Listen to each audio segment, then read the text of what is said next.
नमस्कार दोस्तों, स्वागत है आपका आज के मुख्य समाचार में, जिसमें सबसे पहली और बड़ी खबर में आपको बताएंगे कि प्रधानमंत्री की दहलीज तक पहुंची जेडीयू और लोजपा की लड़ाई। चिराग पासवान ने पीएम मोदी को लिखी चिट्ठी और बिहार की सियासत में जबरदस्त भूचाल। इसी के साथ दूसरी बड़ी खबर में आपको बताएंगे कि बिहार पुलिस में 11,880 सिपाहियों की भर्ती पर छाया ग्रहण। होमगार्ड जवान की अनदेखी पर हाईकोर्ट ने नीतीश सरकार से मांग लिया जवाब। और इसी प्रकार की बिहार की चुनाव की तमाम बड़ी खबरें आपको बताएंगे दोस्तों, लेकिन उससे पहले आप अभी इस वीडियो को लाइक कीजिए और इस लाल बटन को दबा के इस चैनल को फ्री में सब्सक्राइब करके घंटी बजाइए और कमेंट में लिखिए जय हिंद। दोस्तों, रुक करते तमाम बड़ी खबरों की तरफ। प्रधानमंत्री की दहलीज तक पहुंची जेडीयू लोजपा की लड़ाई। चिराग पासवान ने पीएम मोदी को लिखी चिट्ठी। जी हां दोस्तों, लोजपा और जेडीयू के बीच चल रही तनातनी अब प्रधानमंत्री नरेंद्र मोदी की दहलीज पर पहुंच गई है। लोजपा अध्यक्ष चिराग पासवान ने पीएम मोदी को बिहार के राजनीतिक हालात को लेकर एक चिट्ठी लिखी है। इस चिट्ठी में बिहार के मुख्यमंत्री नीतीश कुमार को लेकर लोजपा की राय के बारे में जानकारी दी गई है। अभी 2 दिन पहले भाजपा के राष्ट्रीय अध्यक्ष जेपी नड्डा बिहार दौरे पर आए थे और बयान दिया था कि एनडीए में सब कुछ ठीक चल रहा है। लेकिन चिराग के द्वारा पीएम मोदी को आज लिखी गई चिट्ठी से यह तय हो गया है कि अभी सब कुछ ऑल इज वेल नहीं है। वहीं केंद्रीय मंत्री व लोजपा के संस्थापक रामविलास पासवान का भी कहना है कि वे चिराग के हर फैसले के साथ मजबूती से खड़े हैं। साथ ही विश्वास जताया है कि अपनी युवा सोच से चिराग पार्टी व बिहार को नई ऊंचाइयों तक ले जाएंगे। दिल्ली के एक अस्पताल में भर्ती केंद्रीय मंत्री ने शुक्रवार को बेहद भावनात्मक ट्वीट किया। उन्होंने कहा कि चिराग मेरा ख्याल रखने के साथ साथ पार्टी के प्रति भी अपनी जिम्मेदारियों को बखूबी निभा रहे हैं। रुख करते हैं अगली खबर की तरफ। बिहार पुलिस में 11,880 सिपाहियों की भर्ती पर ग्रहण।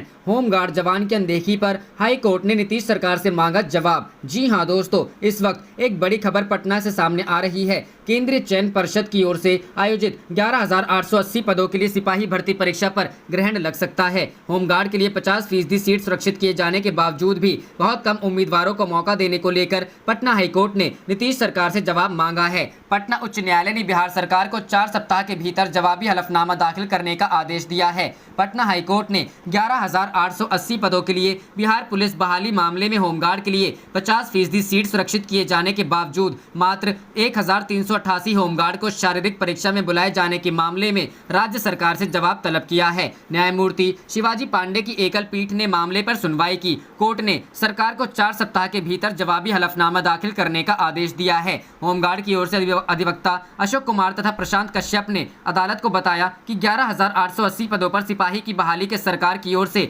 एक विज्ञापन प्रकाशित किया गया था। विज्ञापन में 50% सीट होमगार्ड के जवानों के लिए सुरक्षित की गई थी, लेकिन मात्र 1,388 होमगार्ड जवानों को ही फिजिकल टेस्ट के लिए बुलाया गया। कोर्ट ने याचिका में उठाए गए सवालों के जवाब राज्य सरकार को 4 सप्ताह के भीतर देने का निर्देश दिया है। गौरतलब है कि इस भर्ती परीक्षा के जरिए बिहार में पुलिस कांस्टेबल के 11,880 पद भर जाने हैं। रुख करते हैं अगली खबर की तरफ।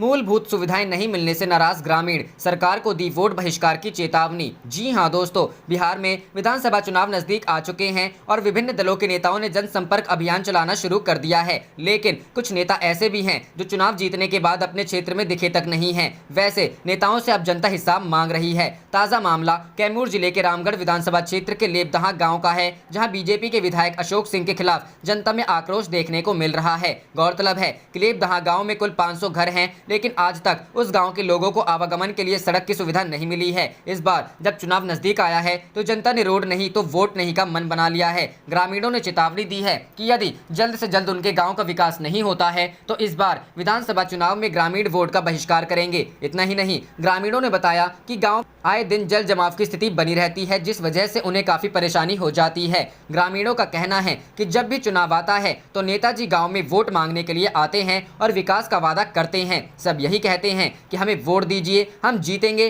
तो आपकी समस्याएं दूर कर देंगे। लेकिन आज 30 सालों से हम लोग रोड की समस्या को झेल रहे हैं। यहाँ तक कि घरों से निकलने वाले पानी की निकासी की भी व्यवस्था नहीं है। ग्रामीणों ने बताया कि हम सरकार से गुहार लगाते लगाते थक चुके हैं। अब हम लोगों ने मन बना लिया है कि अगर हम लोगों के गाँव की सड़क नहीं बनेगी तो हम लोग किसी भी परिस्थिति में वोट देने नहीं जाएंगे। यह किसी एक व्यक्ति का नहीं बल्कि इस गाँव के 500 घरों में रहने वाले लोगों का फैसला है, क्योंकि समस्याएं सबको हो रही है। रुख करते हैं अगली खबर की तरफ। तेजस्वी ने कहा, मुझे अकेला कर गए रघुवंश बाबू। जी हां दोस्तों, नेता प्रतिपक्ष तेजस्वी यादव ने रघुवंश बाबू के निधन के बाद एक 3 ट्वीट कर अपनी शोक संवेदना व्यक्त की। तेजस्वी ने हाल ही में एम्स दिल्ली में रघुवंश बाबू से हुई मुलाकात को भी याद किया। उन्होंने अपने ट्वीट में रघुवंश बाबू को राजद के मजबूत स्तंभ, अभिभावक आदि संबोधित किया है। तेजस्वी ने घोषणा की है कि राजद में 7 दिनों तक का शोक होगा। इस दौरान पार्टी का कोई कार्यक्रम नहीं होगा। उन्होंने कहा कि राजद के मजबूत स्तंभ, प्रखर समाजवादी, जनक्रांति पुंज, हमारे अभिभावक, पथ प्रदर्शक आदरणीय श्री रघुवंश बाबू के दुखद निधन पर मर्माहत हूँ। आप समस्त राजद परिवार के पथ प्रदर्शक, प्रेरणा स्रोत व गरीब की आवाज बने रहे। आपकी कमी राजद व देश को सदैव खलेगी। दूसरे ट्वीट में कहा है कि रघुवंश बाबू की क्रांतिकारी समाजवादी धार राजद के हर कार्यकर्ता के चरित्र में है। उनकी गरीब के प्रति चिंता, नीति, सिद्धांत, कर्म और जीवन शैली हमेशा हमारे लिए प्रेरणा स्रोत बनी रहेगी। राजद को अपनी मेहनत और वैचारिक दृष्टिकोण से सींचने वाले कर्म के धनी महान व्यक्तित्व को सादर नमन। तीसरे ट्वीट में कहा है कि आदरणीय रघुवंश बाबू, अभी चंद दिन पहले तो एम्स में आपसे बात हुई थी। मेरे द्वारा जल्द स्वस्थ होने की बात कहने पर आपने कहा था जल्द बाहर आकर साथ में बड़ा संघर्ष करेंगे। पिताजी के जेल जाने के बाद आप चंद लोग ही तो ऊर्जा और प्रेरणा देते रहे हैं। अचानक चले गए आप और मुझे लगभग अकेला कर गए।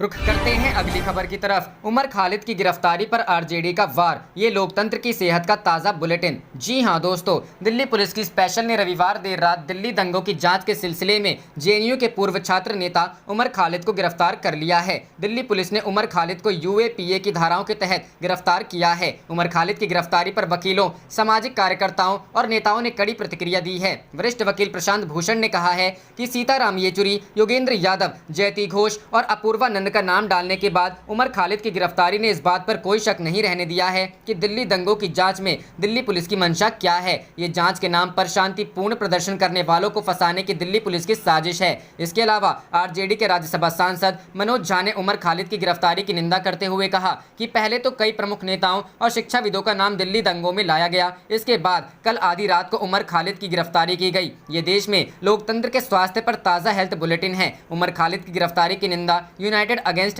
हेड ग्रुप ने भी की है। इस संगठन ने कहा है कि 11 घंटे की पूछताछ के बाद दिल्ली पुलिस ने दिल्ली दंगे में उमर खालिद को साजिशकर्ता के रूप में गिरफ्तार किया है। इस वक्त हमारी सबसे बड़ी प्राथमिकता ये है कि उसे ज्यादा से ज्यादा सुरक्षा मिले और दिल्ली पुलिस उसकी सुरक्षा सुनिश्चित करे। बता दें कि उमर खालिद को दिल्ली पुलिस ने समन देकर पूछताछ के लिए बुलाया था। उमर खालिद से दिल्ली पुलिस 1 बजे दिन से पूछताछ कर रही थी। रात 11 बजे कई घंटों की पूछताछ के बाद पुलिस ने उमर खालिद को गिरफ्तार कर लिया है।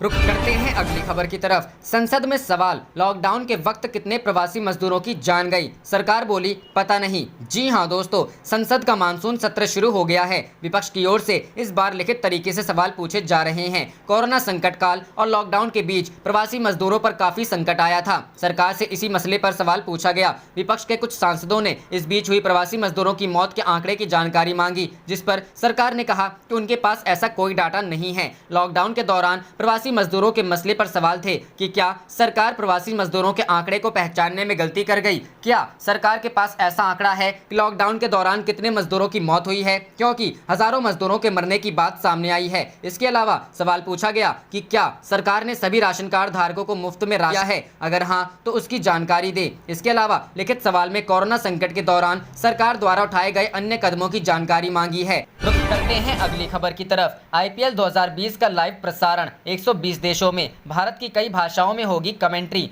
जी हां दोस्तों, आईपीएल 2020 का आयोजन का काउंटडाउन शुरू हो गया है। पहला मुकाबला आने वाले शनिवार को मुंबई इंडियंस बनाम चेन्नई सुपर किंग्स के बीच खेला जाएगा। आईपीएल 2020 इस बार बगैर दर्शकों के भारत से बाहर यूएई में होने जा रहा है। आईपीएल 2020 में होने वाले सभी मैच दर्शक स्टार स्पोर्ट नेटवर्क पर देख सकेंगे। इनसाइड स्पोर्ट की खबर के अनुसार आईपीएल 2020 का लाइव प्रसारण इस बार करीब 120 देशों में होगा, यानी दुनिया के कोने कोने तक आईपीएल 2020 का आनंद लोग उठा सकेंगे। भारत में भी आईपीएल 2020 का प्रसारण हिंदी, इंग्लिश के साथ कई क्षेत्रीय भाषाओं में किया जाएगा। भारत में आईपीएल का लाइव प्रसारण स्टार स्पोर्ट्स नेटवर्क पर होगा। वहीं online streaming app Disney plus Hotstar पर भी इसका लाइव प्रसारण देखा जा सकेगा। हॉटस्टार पर आईपीएल 2020 लाइव देखने के लिए यूजर्स को वीआईपी सब्सक्रिप्शन लेना अनिवार्य होगा, जिसका शुल्क 399 होता है। वहीं इंग्लिश, हिंदी के अलावा भारत में 6 से 7 क्षेत्रीय भाषाओं में भी इसका प्रसारण होगा। Star sports Telugu, star sports Bengali, star sports Tamil, star sports Kannada पर IPL 2020 देखा जा सकेगा। अमेरिका और कनाडा में भी कई भारतीय रहते हैं और वहां भी IPL 2020 के बहुत सारे फैंस हैं। अमेरिका और कनाडा की बात करें तो यहां फैंस विलो टीवी पर IPL के लाइव मैच का लुत्फ उठा सकते हैं। जाने से पहले आप इस वीडियो को लाइक कीजिए और इस लाल बटन को दबा के इस चैनल को फ्री में सब्सक्राइब करके घंटी बजा लीजिए। आप देख रहे थे आपका अपना चैनल धड़ाधड़ न्यूज़। जय हिंद, जय भारत।